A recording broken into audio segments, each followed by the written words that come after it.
后来乡亲啊，继续来看这个财政部公布讲，政府去年超扣着税收5000多亿，来创历史的新高。啊，立法院国民党团来宣布，要来推动把钱还给百姓，呼吁政府全面普发着现金1万块。国民党团讲，搁要甲列入着新会期积极推动的法案之一。民进党批评讲，这是开人民的钱为家己来赎罪，这个背后的用意是要消灭掉大罢免的浪潮。啊，民众党那就嘛无赞成。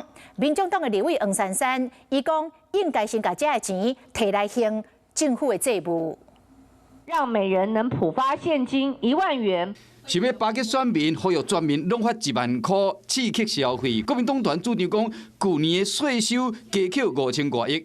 应该将这个钱还给全民。2000多亿出来，全民1万块，这不为过嘛？假如我当召委，我认真推这个法，就让它法制化，不要说让政府反税移民像乞丐一样。为了扑灭大罢免这个火，现在国民党就用普发现金的方式，想要赎自己的罪。这个不是贿选，什么是贿选？毕竟大罢免要来啊，时机真敏感，提出拢总发现金，民进党批评讲有买票嫌疑。啊，那民众党立委黄珊珊认为讲，既然税收是出自于民，那呢应该先行公债。在党今年无共调，行政院嘛呼吁讲应该优先处理总预算案。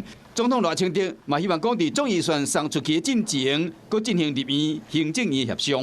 立法院会在周五，也是明天来送出中央政府总预算案。那行政院长卓荣泰或是赖清德总统都希望说，不要放弃每一个可以对话协调的机会，这也是这周院际协商各院的共识。今天赖清德随便的可以越俎代庖的来指示立法院要做朝野协商，那么立法院干脆变成总统府的立法局算啦。总预算的建会愈来愈严，调野拢伫调算盘。Hello， 我是蒋欣梅。想要抢先掌握最及时的新闻资讯吗？赶快订阅、按赞、开启小铃铛，锁定华视新闻 YouTube 频道。